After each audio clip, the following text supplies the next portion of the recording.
Hi అండి, welcome to Anita foods. ఈరోజు నేను పన్నీర్ ఫ్రైడ్ రైస్ అలాగే ఎగ్ ఫ్రైడ్ రైస్ చేస్తున్నాను. దీనికోసం ముందుగా కుక్కర్ తీసుకుని 2 గ్లాసులు బియ్యం వేసేసుకుని 2 సార్లు బాగా కడిగేసుకుని 4 గ్లాసులు వాటర్ పోసేసుకుని 1 స్పూన్ ఆయిల్ కానీ నెయ్యి కానీ లేదా లెమన్ జ్యూస్ కానీ వేసేసుకుని కొద్దిగా సాల్ట్ వేసేసుకుని ఇలాగా కలిపేసుకుని మూత పెట్టేసి విజిల్ పెట్టుకుని స్టవ్ ఆన్ చేసి స్టవ్ మీద పెట్టేసుకోవాలి. ఇప్పుడు స్వీట్ కార్న్ అలాగే క్యాబేజీ, క్యాలీఫ్లవర్, క్యారెట్, బీన్స్ చిన్న చిన్న ముక్కలుగా కట్ చేసి పెట్టుకోవాలి.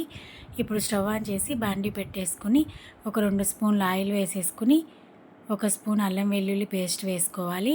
అది వేగిన తర్వాత ఒక 2 స్పూన్లు జీడిపప్పు వేసుకుని కొద్దిగా వేగిన తర్వాత ముందుగా కట్ చేసి పక్కన పెట్టుకుని ఈ ముక్కలన్నీ కూడా వేసేసుకుని కొద్దిగా సాల్ట్ అలాగే కొద్దిగా పసుపు వేసుకుని కలిపేసుకోవాలి.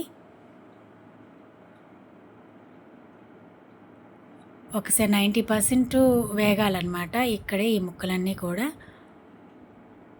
మధ్యలో 1 స్పూన్ నెయ్యి కూడా వేసుకుని వేపుకోండి. ఇప్పుడు పక్కన వేరే స్టవ్ ఆన్ చేసేసి వేరే కడాయి పెట్టేసుకుని 1 స్పూన్ ఆయిల్ వేసేసుకుని పన్నీరు చిన్న చిన్న ముక్కలుగా కట్ చేసి పక్కన పెట్టుకోవాలి. ఇప్పుడు మన కుక్కర్ అన్నం అయిపోయిందండి. ఆ అన్నం తీసుకుని దీనిలో ఇలా కలిపేసుకోవాలన్నమాట. ఇప్పుడు వైట్ పెప్పర్ కానీ బ్లాక్ పెప్పర్ కానీ కొద్దిగా యాడ్ చేసుకోండి, ఫ్లేవర్ చాలా బాగుంటుంది. అలాగే వేయించి పక్కన పెట్టుకుని మన పన్నీర్ ముక్కలు కూడా దీంట్లో వేసేసుకుంటున్నాము.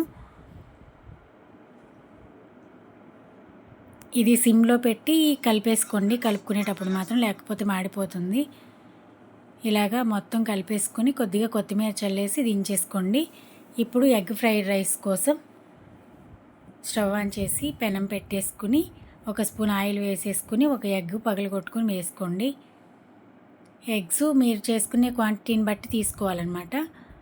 ఇప్పుడు ఈ ఎగ్ ఇలాగా చాలా వరకు వేగాలన్నమాట. దానిలో వేగిన తర్వాత అంటే ఎగ్ తినని వాళ్ళ కోసం సపరేట్గా కొద్దిగా రైస్ తీసుకుని ఈ ఎగ్ ఫ్రైడ్ రైస్ ఇలాగా చేసేసుకోండి.